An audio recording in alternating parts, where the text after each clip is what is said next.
Everyone, welcome back to virtual classroom of commerce शाला।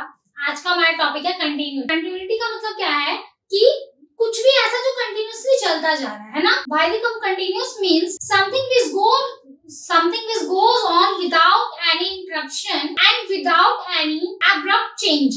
ऐसा मतलब कुछ भी ऐसा जो कंटिन्यूअसली चलता जा रहा है बिना रुके, है ना। कोई भी ऐसी चीज जो बिना रुकावट के चलती जा रही है, उसका मतलब क्या होता है?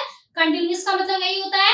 Here is mathematics in term continuity carries the same meaning। तो ये कंटिन्यूटी जो है हमारा, इसका मतलब क्या होता है? कुछ भी ऐसा जो विदाउट एनी इंटरप्शन चलता जा रहा है। तो मैथमेटिक्स में भी कंटिन्यूटी का मतलब यही है कि सेम यही मीनिंग है कि कुछ ऐसा जो कंटिन्यूअसली चलता जा रहा है, कोई भी ऐसा फंक्शन जो कंटिन्यूअसली चलता जा रहा है बिना किसी रुकावट के।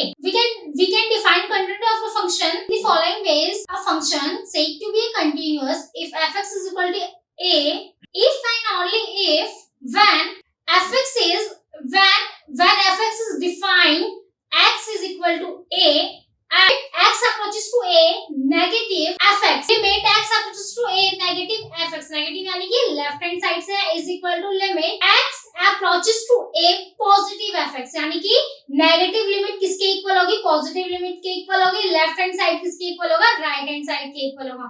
और फर्स्ट क्या था हमारा? fx किसके इक्वल होगा? a के इक्वल होगा। Last is limit x approaches to a fx is equal to fa।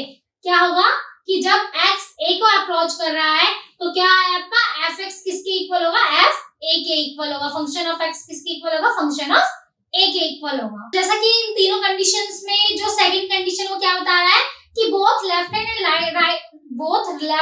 Right hand limits are equal. इसमें क्या है? लेफ्ट हैंड और राइट हैंड दोनों ही लिमिट्स क्या हमारी इक्वल होगी। In the third condition limiting value of the function must be equal to its function value of x is equal to a।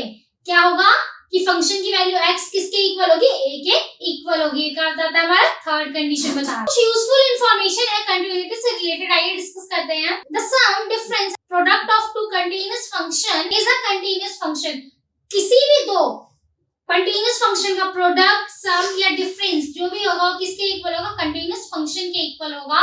Second point है हमारा the quotient of two continuous function provided the denominator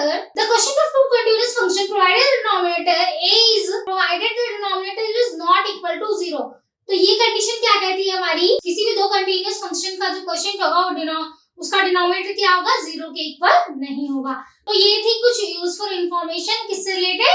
continuity से related. अभी के लिए बस इतना ही। मिलता है नेक्स्ट वीडियो में। तब तक के लिए अगर वीडियो पसंद आए तो लाइक शेयर सब्सक्राइब करना ना भूलें।